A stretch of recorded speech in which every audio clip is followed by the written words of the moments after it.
하겠습니다. 이번 시간에는 에스겔 23장서부터 보겠습니다. 23장서부터 보겠습니다. 주의 말씀이 다시 내게 임하여 말씀하시니라. 인자야, 두 여인이 있었으니 한 어미의 딸들이라. 그들이 이집트에서 음행하였고 그들이 젊은 때에 음행하여 그들의 자신이 짓눌렸고 거기서 그들은 그들의 처녀성의 젖꼭지를 멍들게 하였느니라. 그들의 이름은 언니가 아홀라요 동생은 아홀리바라. 그들은 내 사람이며 그들이 아들들과 딸들을 낳았도다. 그들의 이름은 이러하니 사마리아는 아홀라요 예루살렘은 아홀리바라. 아홀라가 내 사람이었을 때 청려짓을 하여 그녀가 그녀의 사랑하는 자들 즉 그녀의 이웃 아시리아인들에게 홀딱 빠졌으니 그들은 푸른색으로 옷 입은 군대 대장들과 관원이며 그들 모두 다 매력있는 청년들이고 말을 타는 기병들이라. 그리하여 그녀가 그들과 더불어 음행하였으니 아시리아의 선택된 모든 자들과 그녀가 홀딱 빠진 모든 자와 그녀가 스스로 더럽힌 그들의 모든 우상들과 음행하였느니라. 그녀는 또한 이집트에서 가져온 음란함을 떠나지 아니하였으니 이는 그녀가 젊었을 때 그들이 그녀와 동침하였으며 그들이 그녀의 처녀성의 가슴을 멍들게 하였고 그들의 음란을 그녀에게 쏟았기 때문이라. 그러므로 내가 그녀를 그녀의 사랑하는 자들의 손 즉 그녀가 홀딱 빠진 아시리아인의 손에 넘겨주었더니 그들이 그녀의 벌거벗은 것을 드러내고 그들이 그녀의 아들과 딸들을 빼앗고 칼로 그녀를 죽였느니라. 그리하여 그녀가 여인들 가운데서 유명하게 되었으니 이는 그들이 그녀에게 심판을 내렸습니다. 그녀의 동생 아올리바가 이것을 보고도 그녀의 무절제한 사랑으로 언니보다 더 타락하여 그녀의 음란함이 언니의 음란함보다 더욱 심해졌느니라. 그녀가 자기의 이웃 아시리아인에게 홀딱 빠졌으니 아주 멋있게 옷 입은 군대 대장들과 치리자들이며 말을 타는 기병들이며 그들 모두가 잘생긴 청년들이라. 그때 그녀가 더럽혀진 것을 내가 보았으니 그들이 둘 다 한 길을 택했도다. 그녀가 그녀의 음란을 더했으니 그녀의 벽에 그려진 사람들 즉 주홍색으로 그린 칼디아인의 형상들을 보았는데 그들은 허리를 띠로 둘렀고 머리는 물들인 긴 천으로 쌌으며 그들 모든 고관들은 그들이 고향 칼데아의 바빌론인들과 닮아 보이더라. 그녀가 자기의 눈으로 그들을 보자 그들에게 홀딱 빠져서 칼데아로 그들에게 사자들을 보내자 바빌론인들이 사랑의 침상으로 그녀에게 와서 그들의 음란으로 그녀를 더럽히니 그녀가 그들로 더불어 더럽혀지고 그녀의 마음이 그들로부터 멀어졌느니라. 그녀가 그처럼 자기의 음란함을 드러내고 자기의 벌거벗음을 드러냈으니 그때 내 마음이 그녀의 언니로부터 멀어졌던 것과 마찬가지로 그녀에게서 멀어졌느니라. 그래도 그녀는 자기의 음란한 짓을 더하여 이집트 땅에서 창녀짓하였던 그녀의 젊은 시절을 기억해내었도다. 이는 그녀가 그들의 정부들에게 홀딱 빠졌음이니 그들의 하체는 낙의 하체 같고 그들의 정수는 말의 정수 같으니라. 그리하여 너는 내 젊은 시절의 유방으로 인해 이집트인들에게 내 젖꼭지가 멍들었던 내 젊은 시절의 음란함을 기억하는도다. 자, 이것들은 전부 비유적인 말씀입니다. 그래서 북이스라엘을 아홀라, 남유다를 아홀리바라는 여인에 비유해서 주님께서 그들이 남편을 떠나서 간음하는 여인과 같다 이렇게 말씀하고 있어요. 실제적으로 이스라엘과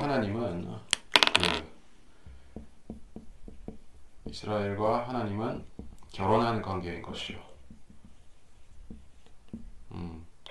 신부, 신랑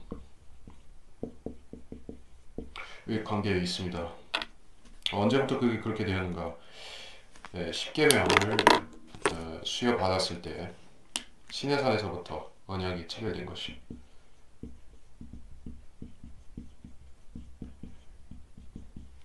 구약이 바로 그 혼인 언약이었습니다. 그래서 그들은 가나안 땅에 들어가서 살 때 신부가 남편에게 신실하듯이 그 민족적인 남편이신 그 성부 하나님께 신실하게 살았어야만 되는데 그래서 그 혼인의 언약이 율법이었는데도 불구하고 그들은 그 십계명과 율법들을 어겼습니다. 그래서 율법을 지키지 않았기 때문에 혼인서약이 깨진 것이요. 자, 혼인서약이 깨진 증거가 무엇이냐? 바벨론의 포로로 잡혀간 것입니다. 또한 북이스라엘은 아시리아에 잡혀갔죠.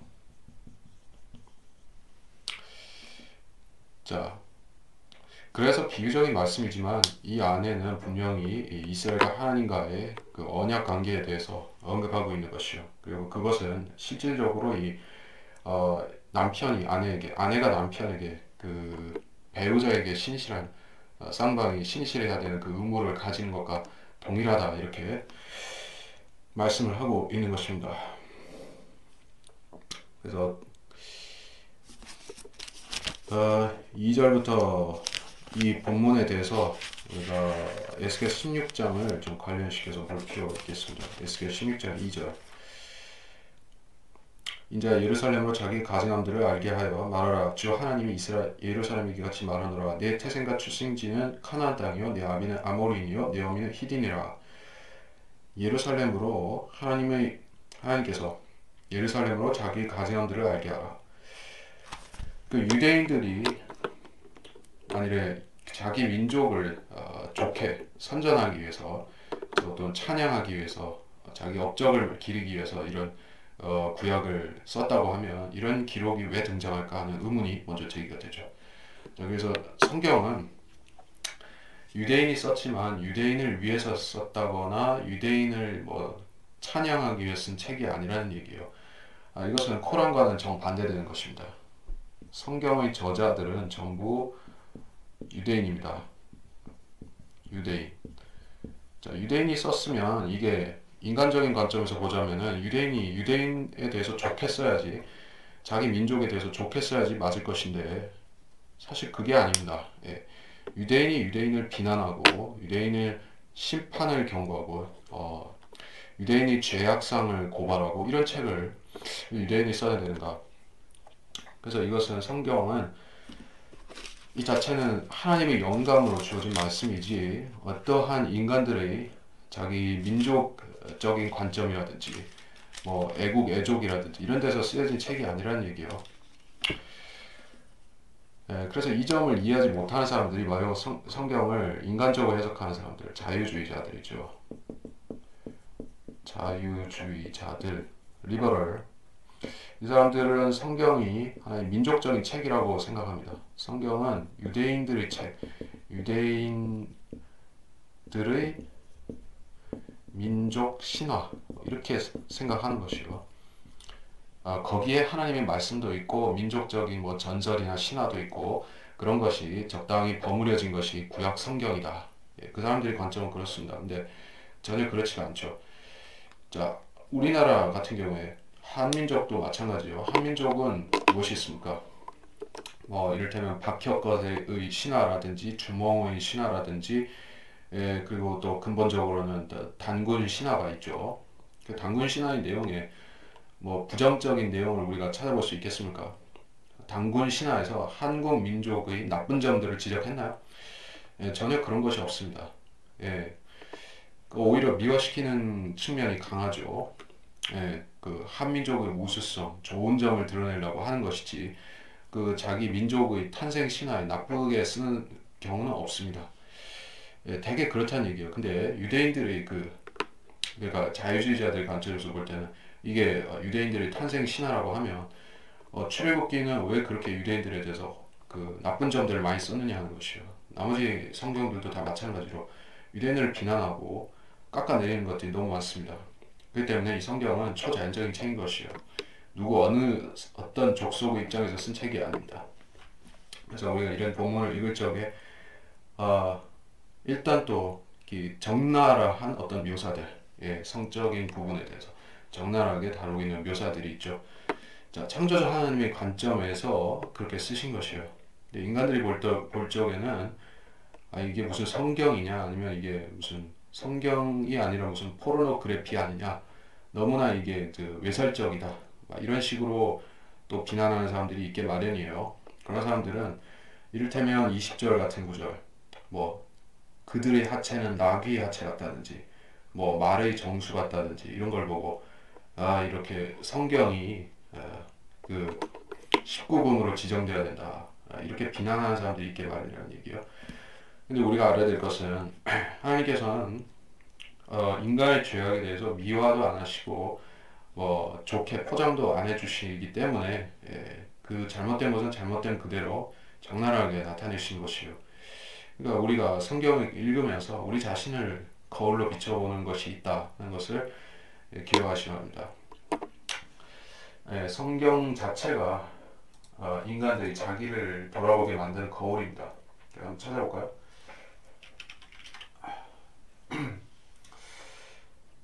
거울이다. 야고보서에 있군. 야고보서 1장 23절 누구든지 말씀을 듣기만 하는 자가 되고 행하는 자가 되지 아니하면 그는 거울로 자기의 타고난 얼굴을 보는 사람과 같으니. 자, 거울이라고 했는데 이 거울은 바로 하나님의 말씀, 성경을 가리키는 것이요. 성경은 인간이 자기를 비춰볼 수 있는 거울이다. 마음도 볼 수 있고 자기 속 있는 것들을 확인할 수가 있다는 얘기예요. 양심은 물론 자기를 반추해 볼 수 있는 기능을 사람에게 있어서 합니다. 그러나 양심 가지고는 불완전해요.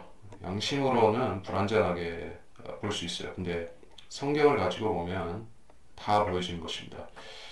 그래서 이런 표현들을 볼 적에 우리 자신도 이러한 육신적인 그 죄인이 우리 속에 거듭나지 않은 우리 속에 있었다는 것이요.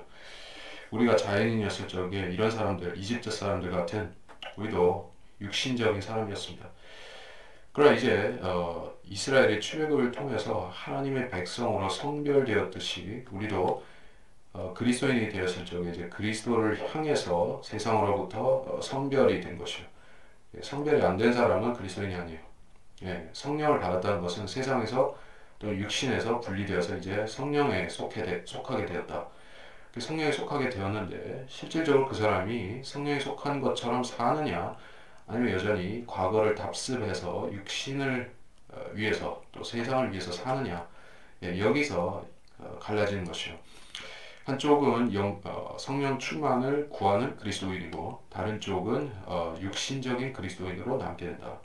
육신적인 그리스도인은 구약적인 관점에서 볼 때 신실하지 못한 유다나 이스라엘과 마찬가지로 하나님께 불쾌한 일을 하게 되는 것이요. 자, 그리고 23장 19절 23장 19절 보면 그래도 그녀는 자기의 음란한 짓을 더하여 이집트 땅에서 창녀시 됐던 그녀의 시절을 기억했다. 이집트 땅에서 무슨 짓을 했다라고 얘기를 하는데 자, 이스라엘 사람들이 430년 동안 이집트에 살았죠. 이집트에 살 적에 그들이 물론 이집트 사람들과 섞여 살지는 않았습니다. 고센이라고 하는 지역에 따로 모여서 살았어요. 왜냐하면 그 사람들은 유대인들은 다시 말해 히브리인들은 목축업에 종사했기 때문에 이집트 사람들이 섬기는 그 신들과 겹쳐지는 게 있어서 같이 살 수가 없었습니다. 그래서 따로 살았으나 그래도 이집트의 문화, 이집트의 신들, 또 이집트의 여러 가지 뭐 사회나 관습들이나 이런 것들을 다 어느 정도 받아들였다는 얘기입니다. 특별히 이집트의 성적인 문화를 그들이 흡수했을 적에 아주 큰 문제가 생겼습니다. 그 출애굽하고 나서 바로 문제가 터졌죠. 바로 십계명을 모세가 받기 위해서 시내산에 올라갔을 때 그들이 즉각적으로 했던 짓이 뭐냐면은 금송아지를 만들어서 거기서 음란한 그 신을 그들의 그 송아지 신을 섬기는 음란한 의식을 행하는 것이었어요. 이교도의 그 종교 행위들은 전부 성적인 타락과 연결되어 있어요. 그것이 이집트에서 그들이 대대로 행해왔었던 그들의 더러운 짓들인 것이에요. 그런 것들을 이제 낱낱이 버렸어야 되는 것입니다. 그리고 나서 가나안 땅에서 그들이 율법을 지키며 살았으면 괜찮은데 이집트의 생각들을, 이집트의 관습들을 그냥 가지고 들어간 것이에요. 함이 그래서 참 문제다. 함족이 갖고 있던 음란한 풍습들은 레위기에도 잘 나와 있죠. 레위기 18장 같은 데를 한번 보면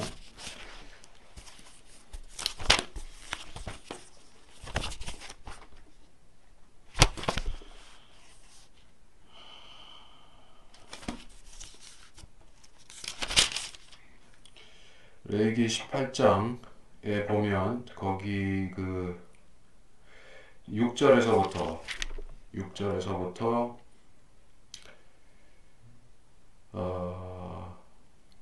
23절 거기까지 보면 쭉 어떤 것이 카나안에서 행해졌고 이집트에서 행해졌던 성적인 그런 변태 행위, 그렇죠. 변태 행위들인가 하는 것들이 쭉 나오고 있어요.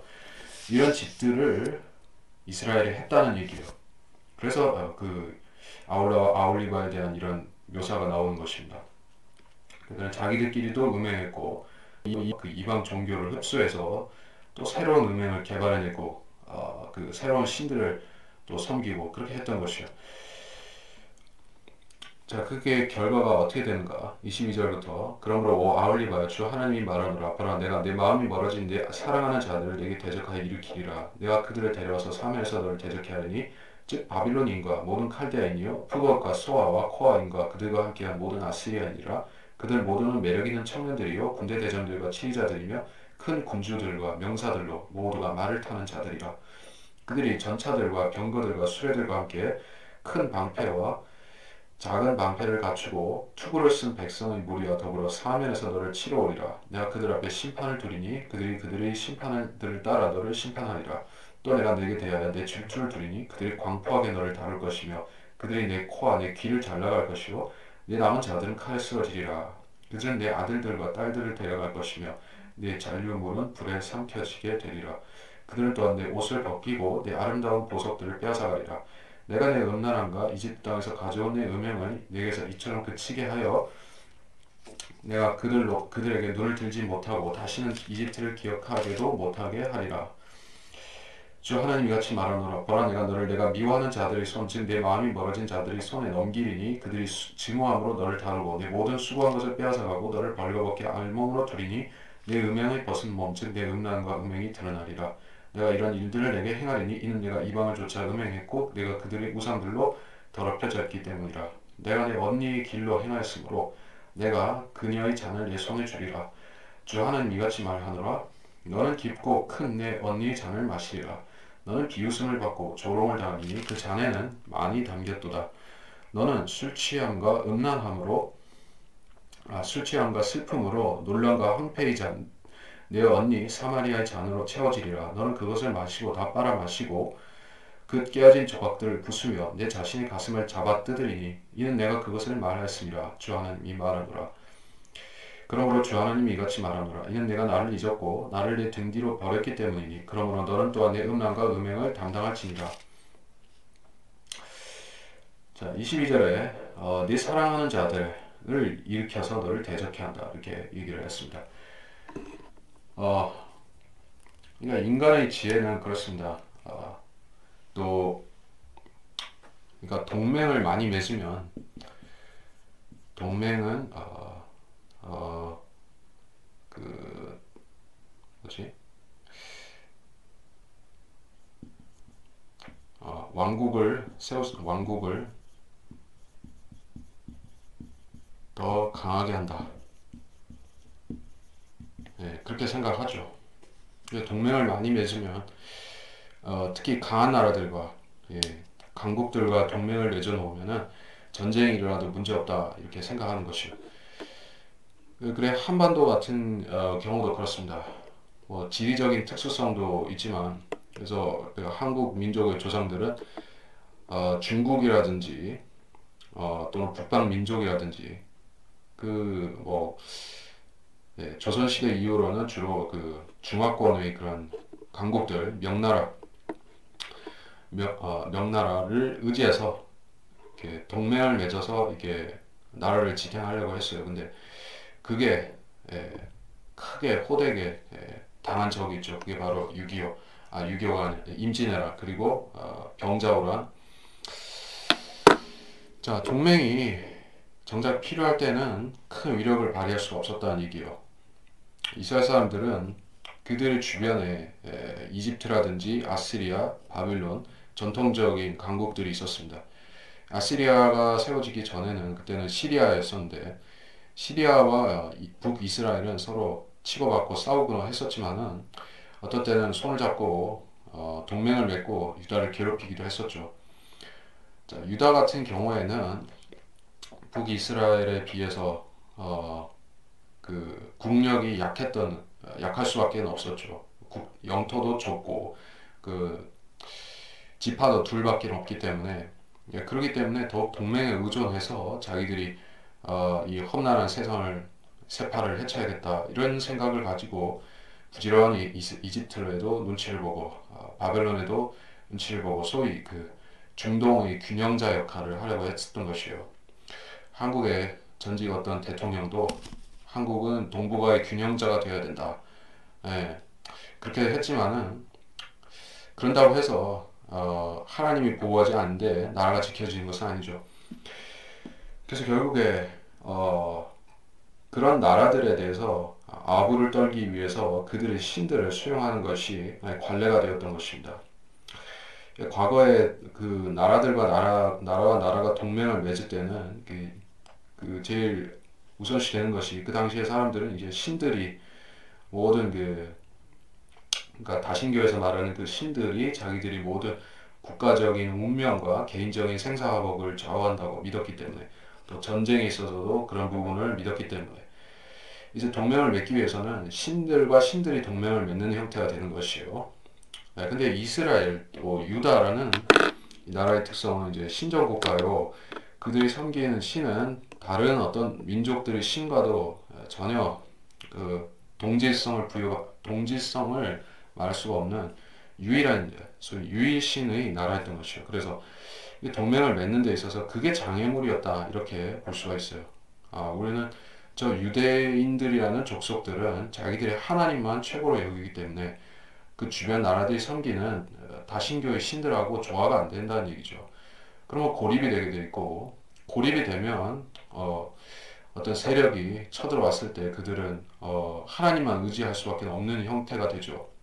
자, 물론 그렇게 원래 그렇게 살라고 하나님께서 하신 것인데 이들은 하나님을 의지하는 대신에 이제 그 주변의 다신교 국가들과 동맹을 맺고 협약을 맺어서 그들의 힘을 빌려서 살려고 했다. 그것이 바로 음행이었다는 것입니다. 그래서 그것에 대한 심판을 여기 말씀하고 있어요. 어, 25절에서 마치 우리 그 임진왜란 때 그 왜군들이 와서 일본군들이 와서 그 조선 사람들이 코를 잘라가고 또 귀도 잘라가고 그래가지고 지금 일본에 가면 그런 무덤이 있기도 하죠. 근데 이런 그 전쟁의 모습은 과거에나 기원 전이나 그 6.25또 6.25 자꾸 나오네. 임진왜란 때나 별반 차이가 없었다는 얘기예요. 이게 전쟁이라는 것은 뭐 그 명분은 처음에 시작할 때는 뭐 거창합니다. 예, 뭐 도덕적인 이야기도 하고 하지만은 결국에는 이 전쟁의 기본적인 목적은 재물을 강탈해 가는 것이에요. 또 사람들을 잡아가서 노예로 잡아가는 것입니다.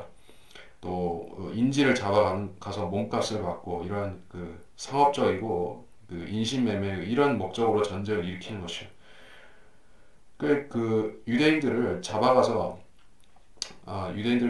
포로로 잡아가서 몸값을 받는다든지 노예를 부린다든지 그런 일을 어, 많이 일어났지만 여기서는 그 코와 귀를 잘라간다는 것은 이제 아주 수치한 모욕, 인간 이하의 모욕을 준다는 것이요. 예, 그래서 유대인들은 사람으로 보지도 않는다. 그런 식으로 자기들이 마치 자신이 마치 그 가나안 정복할 때 사정없이 그 가나안 거민들을 쳤었죠. 여리고를 무너뜨리고 그 모든 성읍들을 쳤을 때처럼 자기들이 또 당하게 된 것이요. 예. 그러니까 하나님께서 보호해 주시면 이방인들이 유대인들 앞에 꼼짝을 못하는 것이지만 또 유대인들이 하나님 앞에 범죄를 자행하면 그 유대인들이 이방인들 앞에서 아주 공공한 처지에 빠졌는데 보통이 아닌 것이요. 어, 이제 이것을 한 여인이 수치를 당하고 잡혀가는 것과 유사하게 말씀을 하고 있습니다. 그래서 하나님께서 원하신 것은 이집트의 기억을 지워버리겠다. 이집트의 기억을 지워버린다는 것이요. 예. 바빌론도 문제였고 아시리아도 문제고 이집트는 문제고 그렇지만은 어, 유다를 망친 유다를 실족시킨 실족해 한 핵심은 결국에 이집트였던 뉴스입니다. 자, 이집트라는 곳은 참 독특합니다. 거기는 아브라함 때부터 그 히브리인들 그때 아브라함 자체와도 악연을 맺었었죠. 거기서 그 사레가 이집트 파로에게 아내로 뺏길 뻔했었고, 그러고 나서 거기서 하가를 데리고 나와서 또 이스마엘이라는 그 잘못된 아랍 쪽의 조상이 나왔고, 거기서부터 이집트가 꼬였습니다. 이스라엘과 이집트의 관계는 거기서부터 꼬이기 시작한 것이죠. 그리고 나서 이제 요셉 때 그 이스라엘 사람들이 다 거기서 살았죠. 거기까지는 거기까지는 크게 꼬인 것은 없었지만 이제 출애굽할 때부터 완전히 틀어진 것이에요. 예, 하나님께서 고의적으로 그렇게 하셨습니다. 10가지 재앙을 내리셔서 이집트와 그 히브리인들을 원수로 만들어 버리신 것입니다. 더 이상 그 같은 하늘 아래 살 수가 없는 족속이 됐죠. 이집트의 첫 장자들을 다 짐승의 첫 배 새끼까지 다 죽여버렸으니까 이제 그들은 이제 하나님과 또 히브리인들과는 원수가 된 것이에요. 그럼 이제 이집트와는 다시 화친하지 말고 그쪽으로는 소위 말 오줌도 싸지 말아야 되는 그런 식으로 외면하고 살아야 마땅한데 그 나중에 가면은 또 이집트를 자기들 동맹으로 받아들이는 것이에요. 그러니까는 이렇게 생각하면 되는 것입니다. 지금 이스라엘 그 나라는 뭐 물론 독일이라는 그 과거의 나치 제국이 그렇게 이스라엘 유대인들에게 못된 짓을 많이 했었지만은 지금의 독일 연방하고는 이스라엘은 사이가 원수는 아니죠. 왜냐하면 독일이라는 나라가 반성을 많이 했기 때문에 또 사과도 했고 자기들의 유대인 학살에 대해서 깊이 사죄를 했기 때문에 이제 이스라엘하고 사이가 나쁘진 않습니다. 그런데 과거에 그 이집트와 이스라엘 사이에는 그런 것이 없었죠. 이집트가 그 유대인 히브리인들의 장자들을 그 얼마나 숱하게 나일강에 빠뜨려 죽였습니까? 모세도 죽을 뻔했었죠. 이집트가 그런 짓들에 대해서 뭐 사과를 한 적도 없고, 그 이스라엘 사람들 노예로 400년 동안 부려먹은 것에 대해서 뭐 체불 임금 지급해 준 것도 없고, 해준 것도 없고, 자, 그렇습니다. 한국 사람들 입장에서 보더라도 그래요. 이 일본이 일제 36년 동안에 한국인들 자원도 갈취해가고 또 그 2차 태평양 대동아 전쟁 때는 거기 가서 그 태평양 그 섬들의 노무자로 가서 이게 임금도 못 받고 그렇게 혹사당한 사람들 또 위안부로 가서 이렇게 그 수모를 겪은 여인들도 있고 자 그런 거에 대해서 제대로 보상도 못 받았지요. 근데 한국 사람들은 불과 36년 동안에 그 중에서도 그 끝에 뭐 얼마 동안에 그런 화를 겪었지만은 히브리인들은 최소 400년 동안 모진 수모를 그렇게 겪었었는데 노예 생활을 했었는데 사이가 좋았겠습니까? 이해가 안 되는 부분이 있죠. 그러니까 사람은 참 간사한 동물이다 하는 생각을 할 수가 있어요. 그렇게 자기들의 400년 동안 달달 볶은 그런 원수 같은 이집트 놈들인데 어떻게 또 동맹을 맺느냐 하는 것이요. 근데 사람이 곤궁하게 되면 급하면은 이제 그 무슨 짓이든 못할 게 없게 되는 것이요. 자, 그래서 이런 부조리한 짓을 했는데 하나님께서는 이거를 절대 간과하시지 않는 것이요. 이집트와 다시 손잡는 것을 하나님께서는 그냥 두고 보지 않으십니다.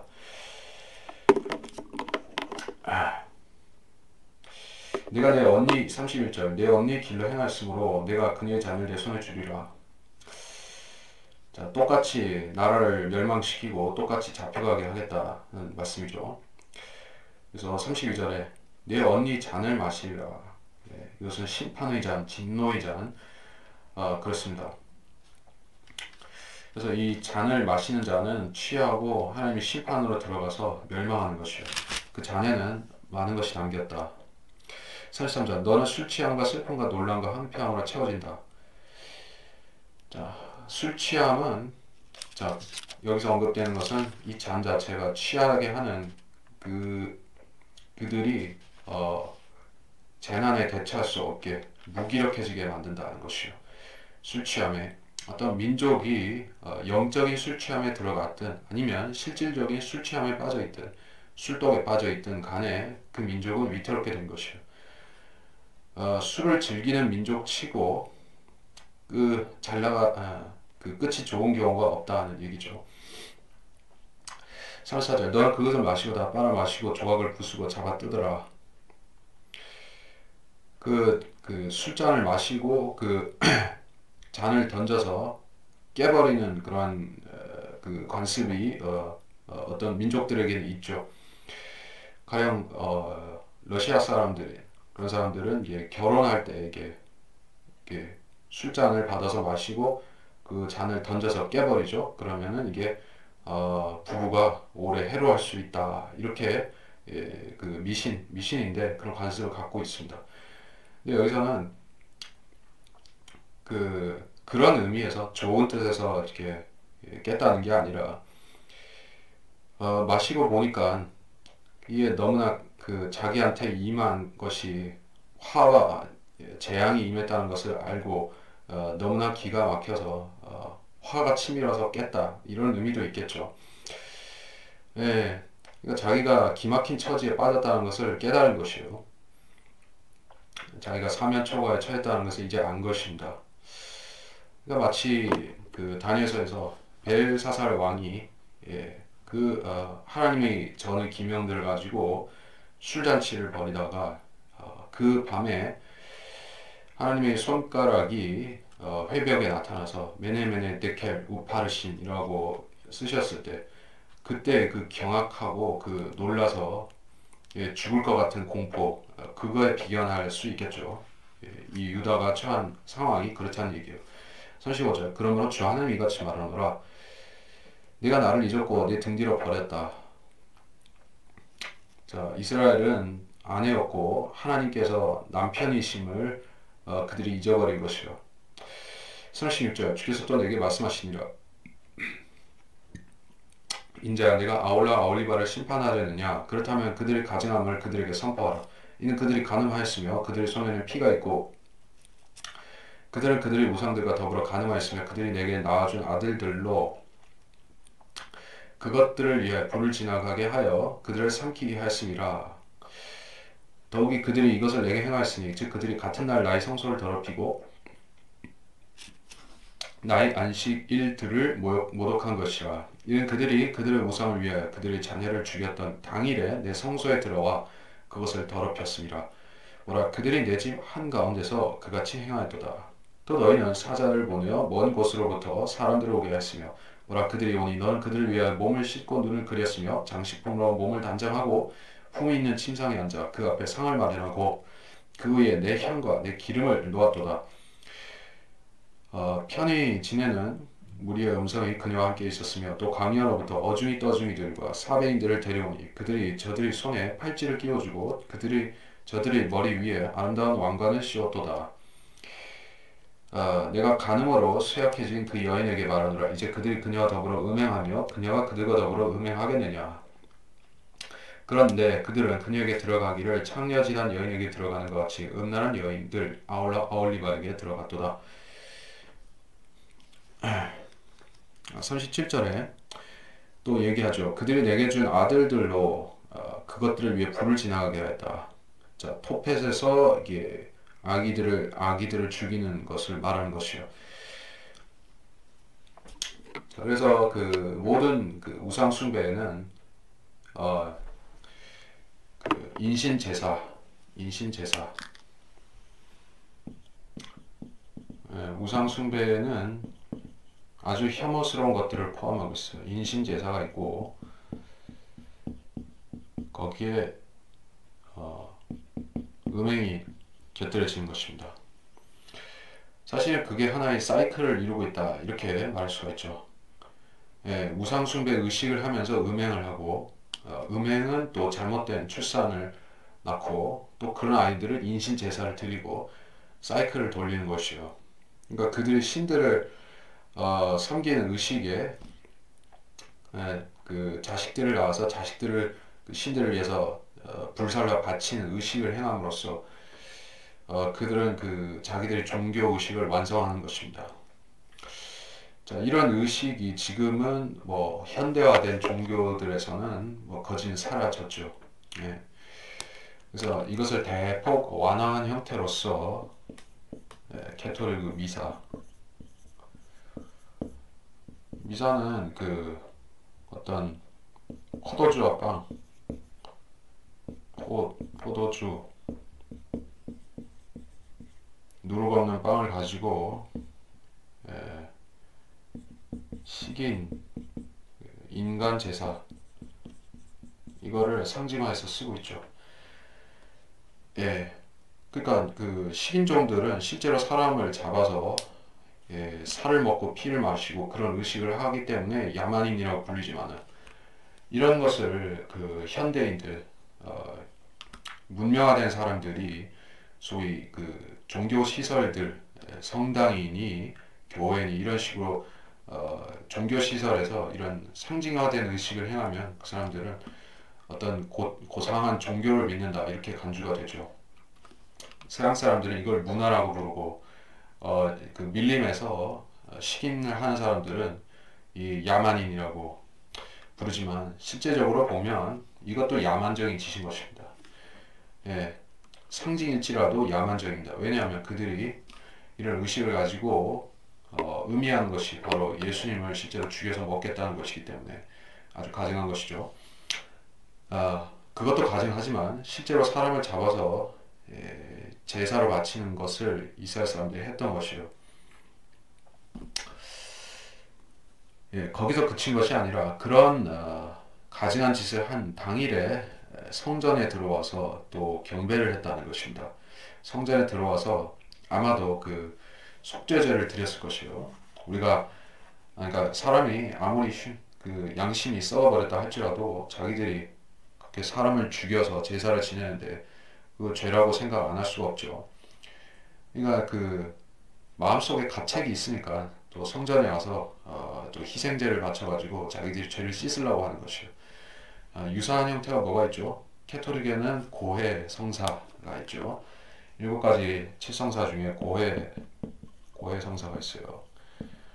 이걸 하는 사람들 주로 뭐 다 그런 것은 아니지만은 마피아 단원들 아니면 뭐 청부 살인업자들 그런 사람들 뭐 영화에 보면은 많이 나오죠. 그 사람들이 뭐 거침없이 살인을 저지른 다음에 이제 마음속에 가책이 오니까 이제 나 죄를 씻어야 되겠다 하고 그 성당에 가서 신부한테 내가 이런 짓을 했으니까는 나 죄를 좀 씻어 주시오 이렇게 소위 그 고해성사를 하는 것이요. 그러면 캐톨릭의 신부는 그 뭐 그 사람이 무슨 청보 살인업자든지 뭐 연쇄 살인마든지 뭐든지 간에 일단 그 고해실 안에 들어왔으면은 그 커스터머 고객이기 때문에 안 받아줄 수가 없습니다.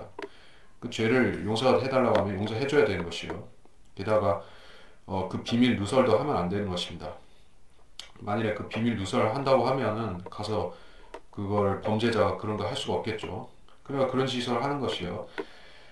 그러니까 이 구약 시대 이스라엘 사람들, 이 한심한 사람들은 마치 신부한테 가서 고해성사하면은 자기가 무슨 더러운 짓을 했다 할지라도 다 용서받는다고 생각하는 것만치 이 성전을 마치 그런 죄를 씻는 그런 자판기, 죄 씻음의 자판기 정도로 생각하고 그 성전을 출입한 것이요. 이건 하나님을 우상으로 간주를 한 셈이죠. 제사라는 의식, 하나님께 제사라는 의식만 하면 희생제를 바치기만 하면 일단 죄가 용서받는다 이게 생각하니까 근데 하나님 마음의 중심을 보시기 때문에 그들이 무슨 생각을 가지고 나오는지 다 아시죠. 그래서 이 헛된 경배를 드린 것이라. 자, 40절부터 사자를 보내 먼 곳에서 사람을 오게 했다. 그리고 광야의 사람들, 즉 사베인들. 이때 이 사베인들이라는 사람들은 이제 그 사막에서 뭐 약탈해서 아니면은 교역을 해서 먹고 사는 사람들이 있죠. 그 소위 실크로드라는 동서무역의 그런 거점에서 뭐 여관을 한다든지 뭐 또 물품 장사를 해가지고 먹고 사는 사람들이 있어요. 예. 그러니까 이 사람들은 약간 그 좀 사기꾼도 있고 날강도도 있고 그런 신뢰할 수 없는 사람들이다. 예, 그런 사람들이에요. 그래서 편히 지내는 무리의 음성이라고 했을 때 이들은 그런 날건달 같은 자들을 말하는 것이 광야에서 어중이 떠중이들이라고 했을 때 자, 그래서 그들이 저들의 손에 팔찌를 끼워주고 머리에 왕관을 씌웠다. 자, 탕자가 그 누가복음의 탕자가 그 아버지 재산을 팔아서 먼 나라로 갔을 때 그 상황과 좀 맥이 닿는 것 같습니다. 에, 탕자 15장 누가복음 15장이죠. 누가복음 15장 13절 얼마 후에 작은 아들이 모든 것을 모아 가지고 먼 나라로 가서 그곳에서 방탕하게 살면서 자기 재산을 낭비하더라. 그가 모든 것을 탕진한 후에 그 나라에 큰 기근이 들어 궁핍하게 되기 시작하니. 자, 그 음행도 이게 돈이 있어야지 저지를 수가 있는 것이에요. 먹고 죽을 돈도 없는 사람은 음행, 뭐 소위 말해서 이게 그뭐 바람도 못 핀다는 얘기예요. 이스라엘은 이제 먹고 살만해지니까 이제 딴 생각을 하고 딴 짓을 했는데 이스라엘이 이제 좀 살만할 때는 주변에 와서 유대인들한테 빌붙어서 아부도 떨고 또 서로 놀아주고 하지만은 이제 43절에 보니까 내가 간음으로 인해 쇠하게진 그 여인에게 말하노라. 이제 이 국군이 다 해가니까 이제 단물을 빨아먹을 것이 없어졌다는 얘기예요. 단물 빨 것이 없어지니까 이제 친한 척하고 아부 떨고 했던 자들이 이제 다 배신 때리고 가버린다는 얘기예요. 유대인들은 자기들이 어중이 떠중이들과 친구라고 생각했지만 그들은 아니었습니다. 그들은 단물을 빨고 있었을 뿐인 것이에요. 마치 부자 친구 옆에 붙어서 단물 빠는 그러한 몰입애들과 유사한 자들이었던 것이요. 그래서 작은 아들이 누가복음 15장의 작은 아들이 먼 나라로 가서 재산을 막 탕진할 때는 옆에 아첨한 사람들이 부지런히 들락날락 했겠죠. 모든 것을 다 빨려버린 뒤에 재산이 다 털려버린 뒤에는 이제 친구도 없고 아내도 없고 아무것도 없게 되었습니다. 그래서 너무나 궁핍하게 되어서 이제 돼지 우리에서 뒹굴게끔 된 것이요. 그것이 아올리바에게 일어난 일과 같습니다. 45절 의로운 사람들이 가늠한 여인들의 행실에 따라서 피를 흘린 여인들의 행실에 따라서 그들을 심판하리니 이는 그들이 가늠한 여인들이며 그들의 손에는 피가 있기 때문이라. 주 하나님 이같이 말하노라. 내가 그들에게 군대를 데려와서 그들을 옮겨지게 하고 약탈을 당하게 하리라. 그 군대가 그들을 돌로 치며 칼로 죽일 것이요 또 그 군대가 그들의 아들들과 딸들을 죽이며 그들의 집들을 불러 사르리라. 내가 그와 같이 그 땅에서 음란을 그치게 하여 모든 여인들로 너희의 음란을 조차 행하는 것을 배우지 못하게 하리라. 그들이 너희에게 너희의 음란을 보응하리니 너희는 너희 우상의 죄들을 담당할 것이라. 그리하면 너희는 내가 주 하나님인 줄 알리라. 45절 의로운 사람들이 그들을 심판할 것이다. 의로운 사람들이 심판한다고 했는데 누가 의롭다는 것인지 명시되어 있지는 않지만은 여기서는 바벨론 사람들을 말하는 것이요. 바벨론 대 이집트. 예. 사실은 신바벨론 제국이죠. 옛날 고대 바벨론이 있었기 때문에 그것은 님로스에 의해서 세워졌던 그 신할 땅의 그 바벨탑, 그때 바벨론 말고 또는 함무라비, 아므라펠 당시 그 고대 바벨론 말고 새로 느부칸네살이라는 왕이 새로 세운 바벨론 왕국이죠. 바벨론 제국이죠. 그 제국하고 이집트하고 싸웠는데 이집트가 졌습니다. 그래서 바벨론의 식민지가 되어버렸죠. 자, 항상 하나님께서는 어떤 나라가 어떤 나라를 이겨서 얘가 종이 되고 얘가 주인이 되고 또 이스라엘까지도 중간에 껴있던 이스라엘까지도 바벨론에 먹혀서 종이 되고 자, 왜 그렇게 한쪽은 하나님께서 승리하게 하시고 한쪽은 노예로 만들어 버리시느냐. 이쪽이 더 악했기 때문에 덜 악한 쪽이 이기게 하신 것이요. 예, 덜 악하다는 의미에서 좀 덜하다는 의미에서 의인이라고 한 것입니다. 의로운 사람들이라고 한 것이요. 느부갓네살이 의로운 사람입니까? 느부갓네살도 우상 숭배자이고 그도 살인자이고 대량 살상도 한 사람이고 나쁜 사람이죠. 하지만 그 이집트라든지 그 당시에 이스라엘의 그런 행태를 비교해 볼 때는 그래도 바벨론이 좀 낫다는 얘기예요. 그래서 바벨론을 의로운 사람들이라고 여기에 부른 것입니다. 아, 46절 내가 그들의 군대를 데려와서 바벨론 군대를 데려와서 그들을 옮겨지게 하고 바벨론을 옮겨지게 하고 약탈당하게 한다. 그 군대가 그들을 돌로 치고 죽인다. 자, 바벨론이 한 일입니다.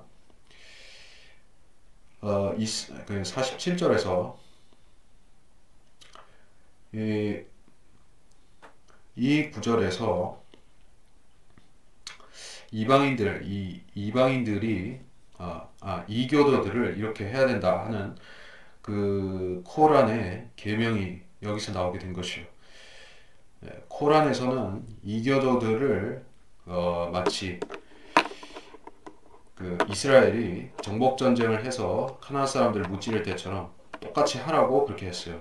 이스라엘에만 적용되는 것을 그들은 자기들 아랍인들한테 쓰게 했습니다. 그리고 성경에서 비슷한 구절들을 발견하면 다 자기들한테 맞춘 것이에요. 그래서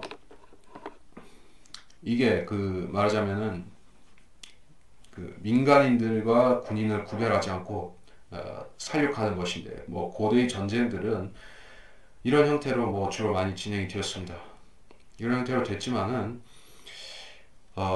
이스라엘이 이렇게 된 것은 더 특별한 의미가 있다는 것이요. 다른 민족들이 심판당하는 것보다는 다른 민족들이 자기들의 죄 때문에 심판당하는 그 일반적인 현상하고 틀리게 그들은 이방인들과 음행을 했기 때문에 즉 자기들의 정체성을 버렸기 때문에 유대인들이 이러한 험한 꼴을 당하게 되었다.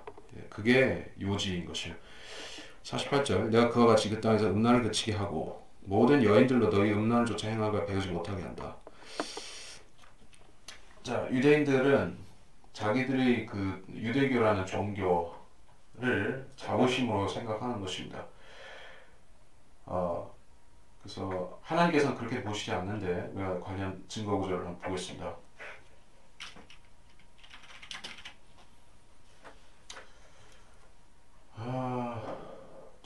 두루 다닌다.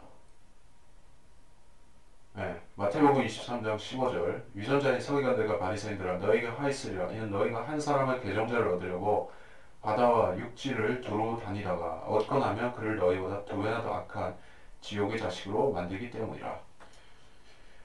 이 사람들이 자기들의 음행을 전파하고 다니는 마치 누룩을 전파하거나 전염병을 전파하거나 이런 사람들처럼 이 잘못된 종교, 유대교, 여기서는 유대교죠. 잘못된 종교를 전파함으로써 이방인들을 파멸에 이르게 만드는 자들이 있었다는 것이요. 그러니까 유대교라고 했을 때 우리는 모세를 생각하고 여호수아, 엘리야, 사무엘, 다윗 뭐 이런 사람들을 막 떠올리게 돼 있죠. 거룩한 유대교. 예. 아니면 뭐 또 뭐가 있을까요? 유대교라고 하면 그런 좋은 이미지를 떠올리지만은 실제로 보면 유대교는 우상 숭배로 점철된 이게 잘못된 길로 나간 종교인 것이요. 하나님께서 고치려고 무던히 노력하셨고 바로잡기 위해서 채찍도 휘두르셨고 매질도 많이 하셨지만 결국에는 엇나가 버린 종교가 유대교인 것입니다. 이 종교에는 희망이 없습니다. 그러나 유대인들에게는 희망이 있고 유대교회는 희망이 없습니다. 그렇기 때문에 이 사람들은 자기들의 음란, 유대교를 이방 종교와 섞어서 만들어낸 그 유대교를 이방인들에게 수출해서 그 이방인들의 죄를 증가시킨 것이에요. 그러니까 유대교에서 나온 잘못된 종교들이 있다는 얘기예요. 유대교에서 나온 잘못된 종교. 유대교를 조상으로 하는 종교. 자, 일단 기독교가 있습니다만은 기독교는 예외로 생각해야 됩니다. 왜냐하면 이것은 예수 그리스도로 시작했기 때문에 예수 그리스도 자체가 유대교에서 박해를 받아서 죽임을 당하신 것이죠. 그래서 유대교에서 동등하게 시작되는 것이 아니고 이건 예외고 그걸 제외하고는 캐토릭이 물론 기독교와 유대교를 서로 짬뽕한 부분이 있습니다만은 그 제도 자체는 제사장 종교에서 가져온 것이에요. 구약 제사장 종교를 얼기설기 꼬아서 만든 것이 캐토릭이고 그리고 한 가지가 더 있는데 그게 이슬람입니다. 이슬람도 유대교를 상당히 많이 베낀 것입니다. 유대교에다가 자기들의 미신을 또 거기다가 기독교도 약간 버무리고 해가지고 만들었습니다. 근데 그 사람들은 이제 유대인들의 음행을 배운 것이에요. 그러니까 유대인들이 탈무드도 만들고 자기들이 헛된 종교 관습들을 만들어서 헛되이 하나님을 섬겼었던 것과 마찬가지로 이 사람들도 자기들이 유일신을 믿는다고 주장을 하면서 캐토릭도 우리 유일한 하나님을 믿는다. 이슬람도 자기들이 유일신 알라를 믿는다. 그래서 자기들이 하나님을 믿는다고 주장하지만 실제적으로 보면 그 사람들은 탈무드를 믿으면서 하나님 믿는 채 하는 유대인들과 별로 다르지가 않습니다. 똑같은 자들이죠. 똑같은 자들. 그래서 하나님께서 만일에 이 바벨론 포로 사건을 통해서 한번 유대인들을 제대로 바로잡지 않았으면은 그 상태대로 갔으면은 세상이 훨씬 더 빨리 망가졌을 것이라는 얘기예요. 예, 그들이 70년 동안 그나마 좀 경고를 받아서 교훈을 받아서 그 정도가 된 것이요. 49절 그들이 너희에게 너희 음란을 보응하리니 너희는 너희 우상의 죄들을 담당할 것이라. 그래야면 너희는 내가 주 하나님 줄 아니라. 24장으로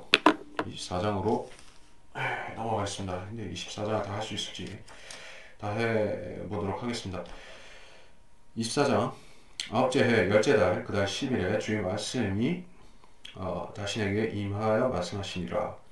인자 너는 그날의 이름 즉 오늘을 기록하라. 바벨론 왕이 오늘 예루살렘을 치려고 작정하니라. 너는 반역하는 집에 한 비유를 들어 그들에게 말하라. 주 하나님 이같이 말하노라. 솥 한 개를 걸고 나서 거기다 물을 붓고 그 안에다 조각들을 모아 넣어라. 곧 모든 좋은 조각과 넓적 다리 어깨 고기를 좋은 뼈와 함께 솥에 가득 채우라. 양떼에서 좋은 것을 취하고 또한 손 밑에 뼈들을 살라. 그것을 잘 끓여서 그 안에 있는 뼈들을 삶을지니라. 예루살렘에 대한 심판이 솥에다가 고기와 뼈를 삶는 것과 같이 이렇게 묘사를 하셨습니다. 근데 실제로 이렇게 하라고 하셨고 에스겔은 그걸 실행에 옮긴 것이요. 사람들은 실제로 에스겔이 이렇게 하는 광경을 보고 있었던 것입니다. 양의 뼈를 살라서 잘 끓이라. 그리고 그 넓적다리 어깨 고기를 솥에 가득 삶아서 끓이라고 했습니다. 그래서 그 양고기 스튜를 이제 막 끓이고 있는 것이요. 먹음직한 그런 음식을 끓이고 있는데, 자, 이게 문제가 생겼다는 것을 다 보여주신 거예요. 6절부터 그러므로 주 하나님 이같이 말하노라. 피 흘린 성읍 그 안에 녹슨 솥과 거기서 녹이 없어지지 아니한 솥은 화가 있도다. 제비를 뽑지도 말고 한 조각씩 드러낼지니라. 이는 그녀의 피가 그녀의 한 가운데 있음이라. 그녀가 그 피를 땅에 쏟고 티끌로 덮지 아니하고 바위 꼭대기에 두었으니 이는 분노를 일으켜 복수를 하게 하며 내가 그녀의 피를 바위 꼭대기에 두고 덮지 못하게 하였음이라. 그러므로 주 하나님 이같이 말하노라. 피 흘린 성읍에 화가 있도다. 내가 불 피울 장작 더미를 크게 하리라. 나무를 쌓아 올려 불을 붙이고 고기를 삶아 양념을 잘하여 뼈들을 살을지니라. 그 솥을 빈 채로 숯불 위에 놓아 그 솥의 노릇을 뜨겁게 하고 달궈서 그 더러운 것을 그 속에서 녹게 하며 그 녹이 소멸되게 하라. 그녀가 수고로 지쳐있고 그녀의 큰 녹이 그녀에게서 벗겨지지 아니했으니 그 녹은 불 속에서도 있으리라. 너희 더러움 속에 음란함이 있도다. 내가 너를 깨끗게 하였으나 너는 깨끗게 되지 아니하였으니 내가 나의 진노를 내 위에 놓기까지는 너는 너희 더러움으로부터 다시는 깨끗게 되지 못하리라. 나 주가 그것을 말하였으니 이 일이 이루어지리라. 내가 그 일을 이룰 것임이라. 내가 돌이키지도 아니하고 남겨두지도 아니하며 후회하지도 아니하리라. 내 행위와 내 행실대로 그들이 너를 심판하리라. 주 하나님이 말하노라. 자, 녹슨솥이다. 녹슨솥. 그 녹슨솥에 무엇을 국을 끓여서 먹게 되면은 이게 사람이 어떻게 돼? 식중독에 걸리거나 배탈이 나거나 그러니까 그 안 좋은 녹에 있는 그 안 좋은 성분 때문에 탈이 나게 되어 있죠. 아무리 먹음직스러운 고급 식재료를 사용해서 솥에 음식을 만들었다 한들 그 솥 자체가 녹덩이라고 하면은 그 음식은 국은 다 쏟아 버려야 되는 것이요. 아무리 좋은 재료를 했다 할지라도. 자, 그래서 하나님께서는 이스라엘이라는 유다라는 그들의 영적인 상태를 녹슨 솥에 있는 좋은 음식이나 마찬가지다 이렇게 말씀한 것이요. 근본이 잘못되어 있기 때문에 아무리 그 잘못된 근본 위에다가 종교 행위를 더 씌우고 더 씌우고 또 갖다 씌워도 아무 소용이 없다는 게 근본부터 갈아엎어야 된다 이렇게 말씀하신 것입니다. 자, 그리스도인들이 우리의 입장에서 이걸 영적으로 교훈적으로 적용하자면 그렇습니다. 녹슨 솥은 아담으로부터 물려받은 죄의 육신 그 자체로 볼 수가 있겠죠. 우리가 녹슨 솥 안에 종교 행위를 담아보면 어떻게 되느냐? 종교 행위가 이 녹슨 솥을 정화시킬 수는 없다는 얘기예요. 불교든 무슨 종교를 믿든 간에 아니면은 뭐 철학을 아니면은 그 무슨 윤리를 가지고 이 솥을 닦아버려 한들 안 된다는 얘기입니다. 거기에 음식을 담으면 담을수록 결국 돈만 버리고 노력만 헛수고가 된다는 얘기예요.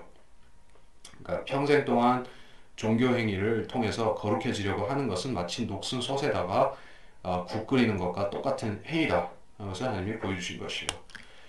예, 가장 좋은 방법은 뭐냐? 솥을 바꾸든지 아니면 정화시켜야 된다는 얘기예요. 자, 녹슨 솥을 정화시킬 수 있는 방법이 뭐가 있을까요? 여기서는 11절에서 그 솥을 빈 채로 숯불 위에 놓아서 놋을 뜨겁게 해서 녹을 소멸시켜라 이렇게 했습니다. 근데 소멸이 됐습니까? 소멸이 됐나요? 안 됐죠. 12절에 그녀의 큰 녹이 벗겨지지 않았다. 그 녹은 불 속에서도 있었다. 있으리라 이렇게 말씀한 것이에요. 그래서 불로 열심히 이렇게 불로 씻어봤는데 불로 정화가 안 되더란 얘기예요. 그 지옥불은 정화시키는 불이 아니라 그냥 심판의 불인 것입니다. 예.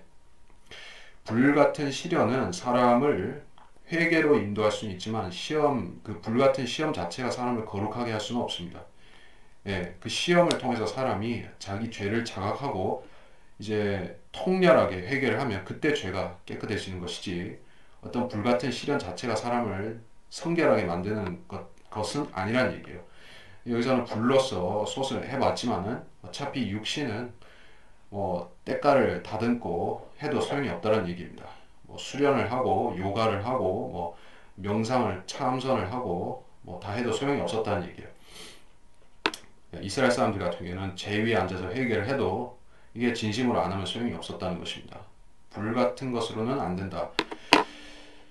그러면 우리로서는 어떤 방법이 있습니까? 솥을 바꾸는 것은 사람이 죽어야지 되는 것이니까 죽으면 안 되죠. 일단 구원을 받아야 되니까는 주님께서는 아예 이 내용물과 솥을 분리해 버리는 것입니다. 내용물은 이 안에 존재하는 우리의 혼이죠. 그리고 솥은 우리 육신인 것이요. 녹슨 솥은 녹이 슬어서 다 허물어질 때까지 놔두고 이 내용물은 여기서 분리를 영적 할례, 성령의 할례를 통해서 분리시켜 버리는 것이요. 그 내용물은 건질 수가 있습니다. 이 내용물은 예수님의 피로 정화시키는 것.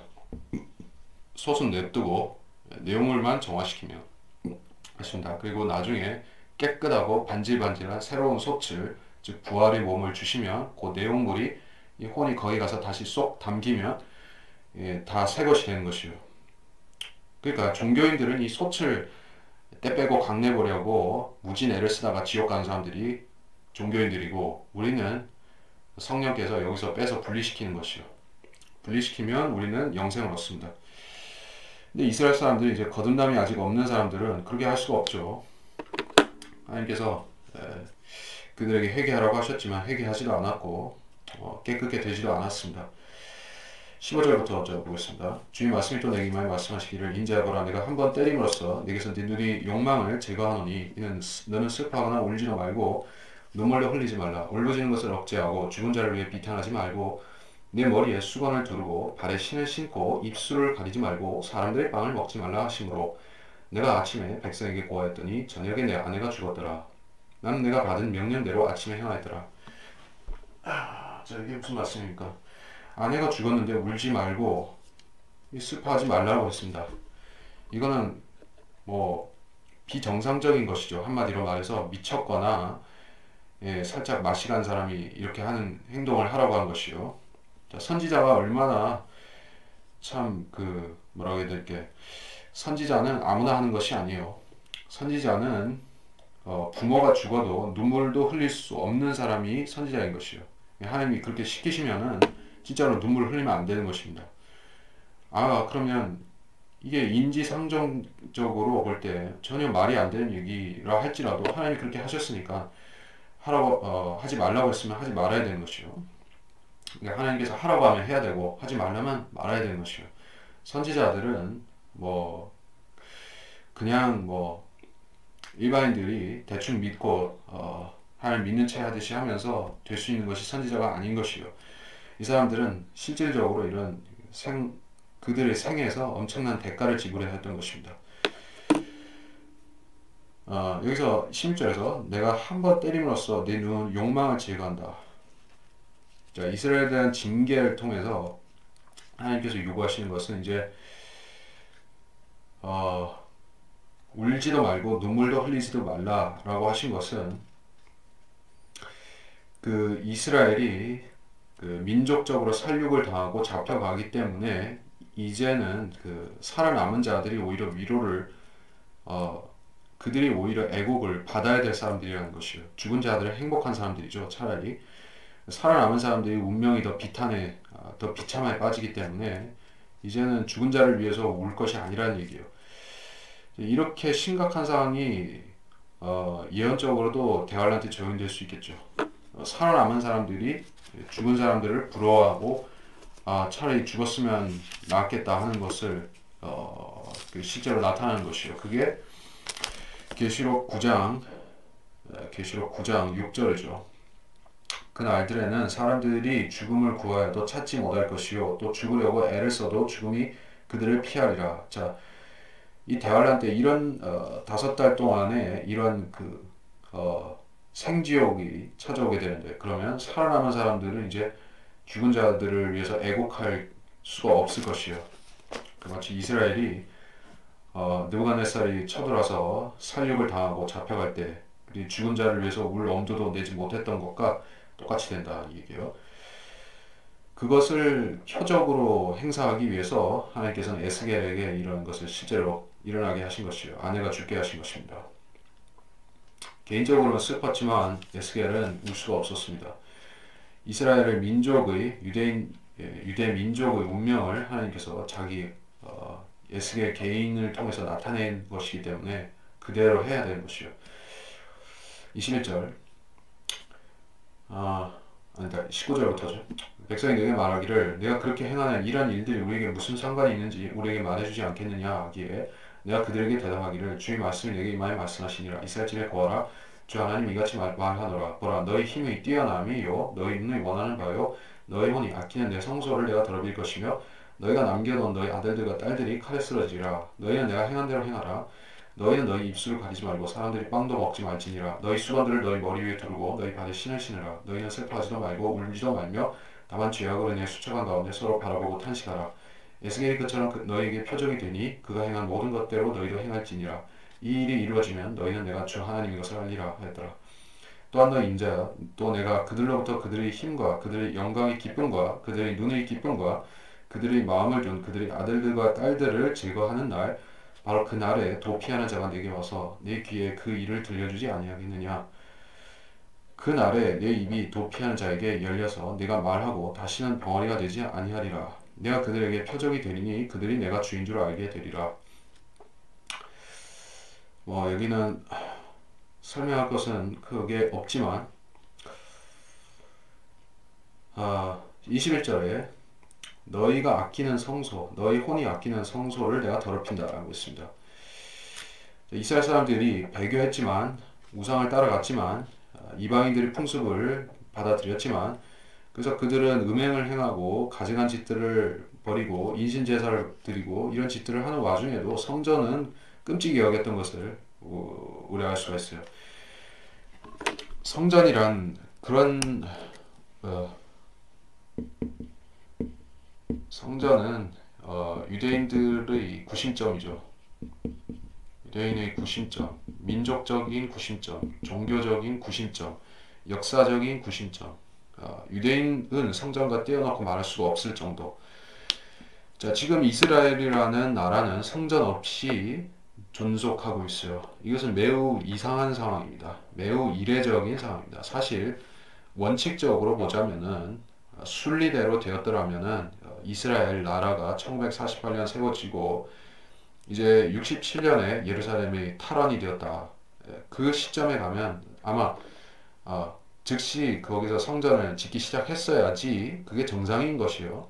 근데 못 짓고 지금까지 꾸물어 이렇게 못 짓고 있는 상황이 좀 이상한 상황이죠. 차라리 유대인들은 그렇게 자기들이 이방 땅에 흩어져서 이리 밀리고 저리 밀리고 다니는 와중에도 성전을 항상 염두에 두고 있었습니다. 우리 민족이 성전만 세워지면 이렇게 수모를 안 당하고 살 수가 있는데 우리가 성전이 없어서 이런 꼴을 당하고 있다. 이렇게 그들은 생각하고 있었던 얘기예요. 성전은 그래서 그들에게 역사적이며 종교적이며 모든 의미가 거기에 함축이 되어 있는 것이요. 그래서 유대인들은 설령 하나님이 막더라도 성전을 짓고 말 것입니다. 성전을 짓게 되는데 그것이 대환란 때 이루어지는 일입니다. 근데 과거에도 그 성전 만능주의는 그들의 그 민족의 패착을 가져왔었던 것을 우리가 볼 수가 있어요. 주님 당시에도 유대인들은 성전이 그들의 민족의 자부심과 같았습니다. 예, 그래서 그 웅장하고 화려하고 단장된 성전을 보면서 우리 민족의 미래는 그래도 밝을 것이다. 이런 식으로 그들은 낙관했었던 것입니다. 근데 성전이 AD 70년에 무참하게 불살라지고 무너진 다음에는 그들 민족의 자부심이 완전히 구겨진 것이요. 앞으로도 마찬가지가 될 것입니다. 이제 대환란이 일어날 것이고 대환란이 시작되고 성전이 있게 될 것이고 성전에서 3년 반 동안 제사가 드려지면 이스라엘 사람들이 얼마나 기고만장 하게 될 것입니까? 그들의 교만은 이제 바벨론에 잡혀가기 직전에 그 유대인들의 콧대와 비슷하게 될 것이요. 그러다가 한 번에 멸망하는 것입니다. 21절은 이제 대환란에도 적용이 되는 말씀이라는 얘기입니다. 실제로 적용될 얘기라는 것이죠. 그리고 두 번째로 에스겔은 유대인들에게 있어서 표적이 되는 사람이었다. 얘기해요. 마지막 얘기니까 표적이라는 것은 사인. 주님께서 인자의 표적을 보여주겠다. 인자의 표적은 인자의 표적이 아니라 요나의 표적. 그걸 중심으로 좀 보고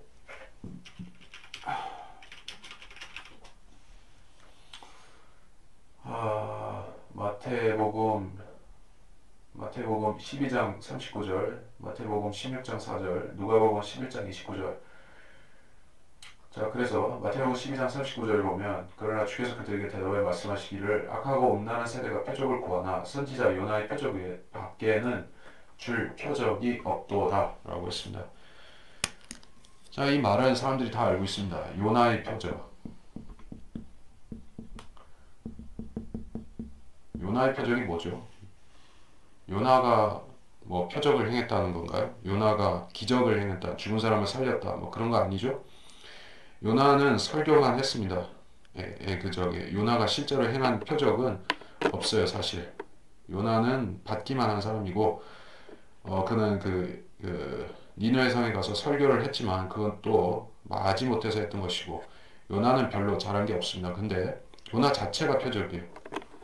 요나라는 사람의 어, 요나의 사람 자체가 표적이에요. 예, 그런 의미가 돼요. 선지자는 그들 자체가 표적입니다. 여기서 에스겔 자체가 표적이 되었고, 요나는 그의 그 고래에 삼켜지고 거기서 죽었다가 살아나는 사건이 그것 자체가 또 표적인 것이에요. 그렇게 보자면은 예수 그리스도도 유대인들에게는 표적이었습니다. 예수님이라는 존재 자체가 표적이었어요. 유대인들은 표적을 보고 믿는 사람들이죠. 그래서 예수님과 예수님이 행하는 표적들을 보고 예수님 자체도 표적이고 예수님이 행하시는 일들도 표적이니까 그들은 그 모든 것들을 보고 예수님을 메시아로 믿으면 되는 것이죠. 근데 안 믿었기 때문에 표적은 이제 그들에게 오히려 그 양날의 칼처럼 심판으로 돌아오게 되는 것이죠. 표적은 안 믿으면은 그게 심판이 됩니다. 그러니까 여기서도 에스겔이 보여준 것도 동일한 것이요.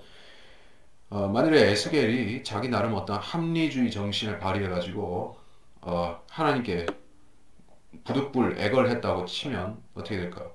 하나님 아무리 그래도 그렇지 아내를 죽이실 것까지는 있습니까? 예, 좀 죽을 지경까지 됐다가 살려주는 걸로 해주시면 안 되겠습니까? 약간 타협을 좀 봅시다. 이렇게 했으면 어떻게 될까요? 유대인들은 표적을 보고 믿는 사람들이에요. 그래서 그거 그대로 보고 믿는 사람들이기 때문에 그래서 약간 뭐 타협을 보자든지 이런 식으로 해가지고 대충 하면 안 믿는 것이에요. 그러니까 죽으라고 하면 아주 죽어야 되는 것이고 그런 표적을 가지고 사람들한테 납득을 시키는 것이죠. 그러니까 표적이라는 것은 무슨 협상이나 타협이나 그런 대상이 아닌 것이요. 하나님께서 예, 이것은 그 사람들의 생과 사를 가르는 심판의 잣대가 되는 것이기 때문에 이렇게 하실 수밖에 없었다는 얘기예요. 하나님께서는 때로는 심판을 행하기로 작정하셨다가도 물리시는 경우가 있죠.